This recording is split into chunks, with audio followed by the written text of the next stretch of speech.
What's going on, everybody? Welcome back to Unhinged Talk. I'm your host, Patrick Hennessy. Today we're joined by Brian DeGennaro, Paris Givazina Fontos. How are we doing on this fine Sunday evening? How are we There doing? you go. Fantastic. So we're fresh off the Yankees win. It was a very interesting win. Just sloppy altogether. The Yankees did not score a run until the seventh inning. The pitching wasn't atrocious. It was much worse on Saturday night when Paxton took the mound. Honestly, we couldn't have asked for more from the pitching, but the offense. I'll say this. I know the Yankees have had their struggles with their pitching rotation and everything, but I'm not a big fan of the bullpen there. Oh, It not honestly, a big fan either. Yeah. Because this is like the first time we actually saw the Yankees bullpen other than the night Paxton pitch. I mean, also don't forget, this is not their normal bullpen plan. I think the original plan was to have Green as an opener and then King kind of take the role from there. But since Paxton shit the bed on Saturday night, it kind of ruined their whole plan. So they had to go from Loaizaga for 3 innings and then to Hale. And then I forgot who came in after Hale. I think it was Green, maybe. But if you actually think about it, when Green came in, Green came in at the perfect time. He got the win of the day. Oh, yeah. Yeah. But he came in that perfect. Out of all the pitchers tonight, I think Green looked the most sharp by far. He was just dominant. He came in for 2 innings, did his thing, and left. Ottavino didn't do too bad. I mean, his control was a little bit off, but usual Ottavino. This was his first game in the 3 games they played, right? Yeah. So he didn't pitch I believe it's Green's first game as well. Yeah, and Canely and Britton. Yeah, it's all their first game too. Canely came up clutch in that. That bases loaded jam. That bases loaded jam. But before we really go deep into the pitching, I really want to focus on the offense. First 7 innings of the game, absolutely atrocious. Now, we were talking in our little group chat as the game went on. The Yankees were not even putting up good at-bats. If you clock the half inning where the Yankees bat and the half inning where the Nationals bat, I believe the Yankees took about 2.5 minutes compared to the Nationals over 20, and that's not including the pitching change that happened during that inning. Mm-hmm. So I know that the Yankees won today because they got a few solo home runs and an RBI single from Gleyber Torres, but this cannot happen moving forward. You cannot score consistent runs throughout the season without putting up good at bats. You can't rely on the solo home run to win you every game. It just doesn't happen. And you can't make solid pitchers look like Hall of Fame Cy Young pitchers. Especially Patrick Corbin. His pitches were slow today, and they still made him look like a Cy Young. Honestly, with the approach, if you really think about it, the only guy that's batting over, other than Tyler Wade, Stanton has the best average on the team right now in the last. And 3 he's games. he's the one that played in every single game so far. So Yeah. I mean, Stanton didn't look too good today. But the past 2 games, he's been really good. He had a couple of decent at-bats. Not great at-bats, but there were some pitches that he laid off that I felt were good. There were a couple of 2-strike sliders that he laid off that I thought was good. Yeah, I mean, so at this point, to see him. Yeah, at this point in the season, it's really I don't like judging players in the beginning of the season until there's at least 10 games. But in this case, that's a 6th of the. But I'm going to be honest with you. It's not even if it's a 60-game season. It doesn't matter how every single at bat is important because I get it, but sometimes it takes guys more than 3 games to get their confidence down. It's understandable. Yeah, but so reality, I don't like to get too judgmental just yet. I understand that. We've seen good stuff from most of the guys throughout this series. Some good at bats here and there, if not total consistency. But I honestly, I could counter argue that the other way and say most of the guys have not been putting up good at bats this entire series. Not consistently, but we've seen good at-bats from just about everyone. Yeah, sure. Which is good to see. Yeah, opening day, Judge had awesome at-bats. These past 2 games, absolute. I mean, not so much. he put some good wood on the ball, but they just didn't find ground. I think he's 0 for 8 in the last 2 games, maybe 0 for 9. Judge is batting a 167. Yeah, I mean, but that's also with 2 hits on opening day. But one guy, I know he pinched in today, but Gary Sanchez is still yet to get a hit. Yeah. He's been looking a little bit slow with his approaches at bat. So that I'm worried about because Gary seems to spiral out of control sometimes. If he goes on a small tear where he's not hitting, he could just go. It could just snowball and get out of control. Yeah. So But that's something to keep an eye on. Also, Gary Sanchez is not the only Yankee who has yet to record a hit. I think we know who I'm about to mention here, and that's Brett Gardner. Brett Gardner has yet to record a hit, and I think it just keeps feeding into my narrative that Brett Gardner is no longer a starter for the New York Yankees. Like, to I be fair, hate to say Talkman it. didn't look great today either. Talkman did not look great either, but Gardner has played in every game so far. Talkman has not. Miggy also didn't look too good today either. But if you have to give these guys at bats. You can't just throw Talkman in there against Patrick Corbin and be like, all right, let's see if he could be better than Gardner. Because you could do the same thing with Ford or even Frazier. I'm kind of pissed that they sent him down because it's just like this man has so much potential. And the fact that you keep saying that he's blocked at the major league level is such BS because he's blocked by Brett Gardner. You need to make a spot for this man because he's blocked by Brett Gardner. And it's a shame because in all realistic, like you should really be platooning Talkman and Frazier out left. That's the ideal scenario. When Boone came out and talked about Frazier, he says he has a lot of potential, but he's being blocked by great outfielders. But the problem is the only great outfielder you have at the moment is Hicks, who's a great defensive arm. Judge is automatically your right fielder unless he's hurt.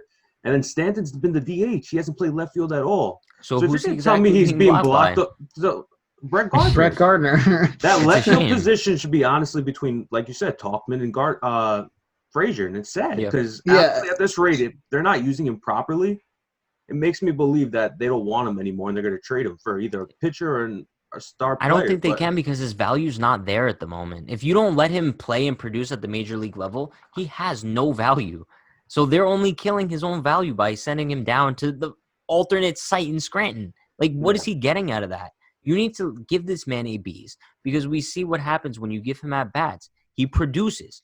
Now, how is he supposed to improve his defense if you don't give him in-game opportunities? They put Andujar out there. I mean, I'd much rather Frazier out in left than Andujar. It's just a very poor narrative at this point that Clint Frazier is the worst defender on planet Earth. But I really hope that as the season goes on, we can see a situation where Frazier does get more opportunities because Brett Gardner is just not it anymore. It's a shame, but I know you're really torn up about it. No, it pisses me off because. Like, when guys are in the twilight of their career and they're not as good anymore, the Yankees are always the first ones to be like, look, like, we got to replace you with younger talent. I mean, A-Rod, Alex Rodriguez, one of the best, the best for third baseman, you could say, in franchise history, was piss poor in 2016 when the team was not going anywhere. And they didn't even let him continue out the season to get 4 home runs for 700. They literally forced him into retirement. Meanwhile, Brett Gardner... And there wasn't even a guy you could bring up to replace A-Rod because Judge and Austin could have came up regardless of that with all the trades and everything. But you have clear talent that's being blocked by Brett Gardner. Now, you could say the argument that he hit 28 home runs last year, but Brett Gardner's just not that guy anymore. Is it all I can say about Brett Gardner? He's a good veteran bench guy. Sure. I agree. He's one of those players that can pump up the players, get them hyped and everything. Sure. When it comes to clutch moments or key moments in games, he's not that Brett Gardner, anymore. the 5-hitter. Like, come on. But moving past their offensive woes, because I do think that it's something that they will overcome as the season goes on. But it is kind of scary when you get to a playoff scenario because, like we saw last year, you cannot live and die by the home run. It just doesn't happen against good pitching. But speaking of a playoff run, I want to touch on this really quick. Justin Verlander has a forearm strain. So it was previously reported that he was going to be out for the season. And then Verlander's like, no, he'll only be out a couple weeks. Personally, I think he's done for the year. It's possible that even his career is over. If he does need Tommy John surgery, it's doubtful that he would be able to come back from that. If he gets, like, say, for example, if he needs Tommy John surgery, when he comes back, they're going to reevaluate him. He won't be back till maybe the 2022 season. Yeah, and at that point, he would be 39. Yeah. Yeah, so, I mean, it would really put his future in limbo. But as far as this season goes, for the Astros and Justin Verlander and the Yankees in that sense, I'm doubtful about Justin Verlander, particularly because it is a forearm strain. We know what that is the first sign of, Mr. Tommy John surgery himself. I think Verlander coming out on Twitter and being like, no, all those reports are false. I'm not out for the season. I think he's in the first stage right now, and that's called denial. It's really just, we've seen this happen way too many times. We saw it with Miguel Andujar last year. He had an issue early on in the season, and then kind of like, all right, take a couple weeks, see if it just magically goes away. And then Verlander will probably come back in a few weeks, make one start, and then that'll be the death note.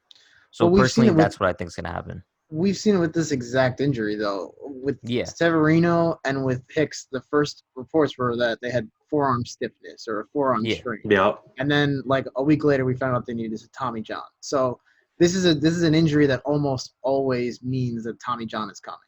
So, I mean, obviously, we don't wish injuries upon anyone here at Unhinged New York.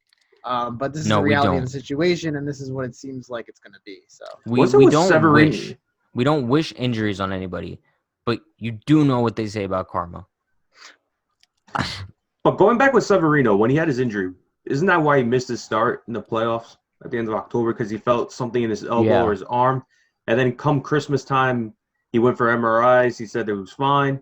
And then what happens? He comes back to spring training. He's pumping out his fastballs, and then all of a sudden his velocity drops. These things just don't go away. They don't just go away with the snap of a finger, especially when you're 37 years old. That too. Yeah. Do you know how many innings Justin Verlander has on that arm? Too many. And especially these past few years with all the deep playoff runs for the Astros, that's a lot more extra innings that he. In the last decade between 2010 and 2019, a majority of those amazing pitchers we have seen, their careers are coming to an end based on injuries. You can see guys like Clayton Kershaw, Corey Kluber, Justin Verlander, basically decreasing their career. So it's kind of sad that we saw those GOAT pitchers in the early 2010s, and now it's a new era of pitchers for baseball. It's definitely unfortunate. Like Brian said, we don't wish injuries upon anybody, but it is the Houston Astros that we're talking about. And if there was one team in the American League that is in the Yankees' way of an American League pennant, it's the Houston Astros. So if it ends up being that Justin Verlander's out for the season and he won't be pitching in the playoffs for the Astros, I think without a doubt, you're looking at the Yankees as the heavy, heavy, heavy favorites to win that American League pennant. Looking at that rotation, their number one would be Greinke. Number two, McCullers, who hasn't pitched in 2 years. So you would have to like the Yankees' chances going toe-to-toe with the Astros, especially now that we have Cole. So I definitely think that it's something to keep an eye on because these aren't the same Houston Astros. There's no garbage can. There might not be a Justin Verlander. There's no Garrett Cole. That's all I have to say about that. All I have to say is if the Yankees want to be heavy favorites, even if they have an amazing lineup, you got to hit the ball. You can't be getting you can't be averaging 4 or 5 hits a game. Nope. Especially with that lineup. So yeah. I mean, I'm sure as time goes on, they'll get more adjusted at the plate. It seems to be the case. Yeah, it seems to be the case every season. They always look lost in the box early in the year. Especially, let's not forget, like they're still getting acquainted. They only played a few exhibition games, a couple inter-squad games. So let's just see how everything goes. Obviously, the Yankees are going to be good. No doubt they'll make the playoffs. But we got a few games up against the Phillies, 2 in Philly, 2 in the Bronx. We'll see what happens. Joe Girardi, beating Glorious, Bryce Harper. Should be fun. But that's all we got for you guys tonight, and we will see you next time. Have a good one.